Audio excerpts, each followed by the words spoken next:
Hey everybody, today I'm going to show you how I uppot seedlings from solo cups to their next pot. I go from solo to 1.5 to 7 gallons, but this is what I do. You do you. Come on. Step 1, get prepared and gather your materials.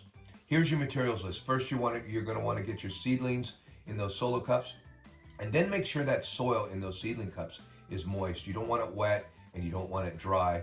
If it's too dry and you slide those seedlings out of those solo cups, the dirt on them is just going to kind of crumble, making it very hard to uppot them. And then grab the pot you're going to uppot into. I like to go into, my next pot is a 1.5 gallon. It's got drainage holes on the bottom. And you can go into your final pot if you want. It doesn't really matter. I'm going to go into a 7 gallon pot after this. Next, you're going to want to grab a solo cup. That's what I like to use. It works for helping to scoop up dirt and put it into the pot, and it also works for shaping the hole that I'm going to put the solo cup seedling into. Okay, grab yourself a mask and gloves. The mask is I really suggest you guys use a mask, because when you're raising all that dust up with the amendments and stuff, it's just not good to breathe in. Get yourself some water, because you're going to need this to moisten the soil. Ideally, if you pH it to 6.5, that's great. But listen, if you're in between 5 and 7 pH, you're going to be just fine. Okay, next, I like to use Mycorrhizae. This is the one time when you're uppotting, you get to get this stuff around your roots. Roots feed on it. It's a fungus, and roots love it. What can I say? Next, you're going to want to grab some good soil for your veg stage. Use your own soil or try our recipe. Step 2. Well, it's time to put your mask and your gloves on, and let's go to work. Come on.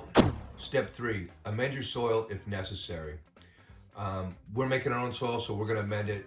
If you have some weaker soil that you buy, you may want to amend it also. Here's our veg soil recipe. We start with a seedling soil recipe, and it's basic. It's 2/3 Pro-Mix. It's 1/3 compost. And then we let it cook for about a month in the garage. And then we take that seedling soil, and then we add more good stuff for the veg stage. First, we're going to add worm castings. And we add 1 cup per gallon, and worm castings are really good. They're going to add a lot of extra nitrogen. They're going to give us more microbes for the soil. It's really good, so throw it in there. Next, we're going to add some dolomite lime. We're going to add 1 tablespoon per gallon, and this is going to provide the soil with a little added help for buffering the pH. I don't even know if you really need this stuff with this really good soil, but we put it in anyway.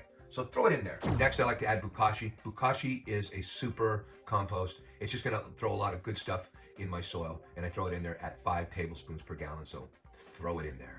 Next, I like to use the Gaia Green amendments in my soil. I use the 444 all-purpose and the 284 bloom, and I will mix that 1.5 tablespoons per gallon for the 444 and 1/2 tablespoon per gallon for the 284 I'll put in here. And this stuff has everything in it. It's a blend of all kinds of different things: fish meal, feather meal, alfalfa meal, phosphorus rock, potash, insect frass. I mean, the list goes on. The stuff that they put in this stuff, it works, I'm telling you. So just throw it in. Step 4, pre-moisten your soil. Add water. Be stingy at first. You don't want to overwater and it'll all turn into mud. It's kind of like working with cement in a little, in a way. Make sure you mix in the water thoroughly. Everything gets wet, and just add water in small amounts. So keep checking your soil as you're putting water into it. This soil's looking pretty good, actually, at this consistency. You want to squeeze, and you don't want maybe a drop of water to come out, not a lot of water to come out when you really squeeze the soil. I'm going to add a little more water, but to be quite honest, I think I probably was pretty good before. I added a little too much water, but it still worked just fine. There was still not enough water in there to drown my roots when they came out, and they had plenty of water to search out in the ground. It just took a little longer for the roots to dry up all the water in the pot, that's all. I added a little too much water, and you can see that it's a little clumpy, the soil. But you know what? It's going to be okay. I could have added dry soil to it and got a little bit of the wetness out of it. But you know what? This soil's going to be fine. In fact, it took me 12 days before they drank up all the water in these pots, but didn't suffer from being overwatered at all, and I didn't have to worry about them for almost 2 weeks after I uppotted them. Step 5, partly fill your pot with soil, and this is where that little solo cup comes in real handy with these next couple steps. Step 6, place your solo cup in the center, fill around it to form a hole. I like to tap it a little bit. I'm not trying to pack it in there, but I am trying to fill up the air holes a little bit, so I tap it a few times. Now I'm just going to top it off a little bit after tapping it down a little bit, and as you can see, voila! Now I have a hole to put my new seedling cup into. Come on. Step 7, gently slide your seedling out of its solo cup. I squeeze on the solo cup a little bit, loosening the roots around the solo cup so I can gently pull the seedling out of the solo cup. Loosen up the roots if they seem root bound. I like to make sure I'm not going to have any root bound, so I kind of do this with my roots. I don't know what I'm doing, but I'm not hurting them. I know that much. The plants grow just fine after I do this, but I know they're not going to be root bound. Step 8, sprinkle roots and hull with Mycorrhizae. It's a beneficial fungus for the roots. They feed off of it. It's the one chance I really get on the up pots to sprinkle the stuff around the root zone and feed the roots and give the girls a good start. Step 9, you just have to drop your seedling into the hole we've made.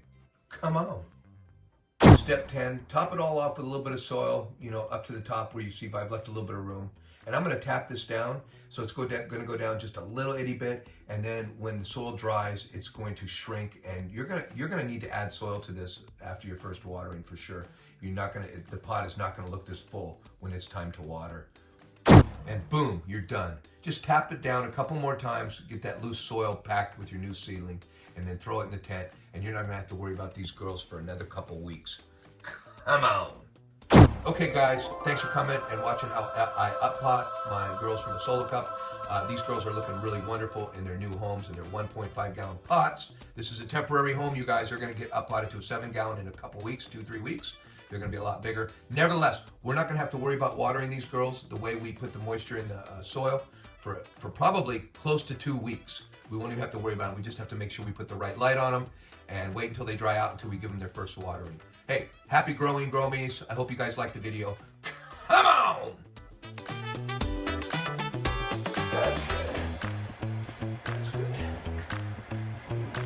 Oh, there we go. I think we just need to swap. Yeah, we will. Ruby and Jade. Well, sorry. We're gonna have to. I got Ruby. Okay. Jade. Who goes to? Here. Jade goes right there. There we go. And Pearl Move her goes over. here. There you go. Look how you did that, huh? Holy shit. Holy shit. You just did it. All done.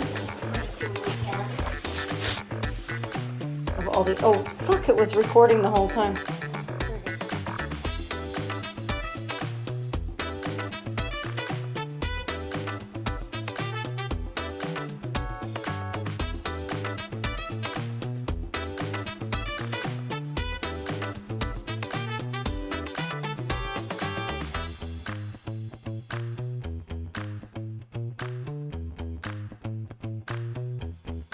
Woo! Yeah!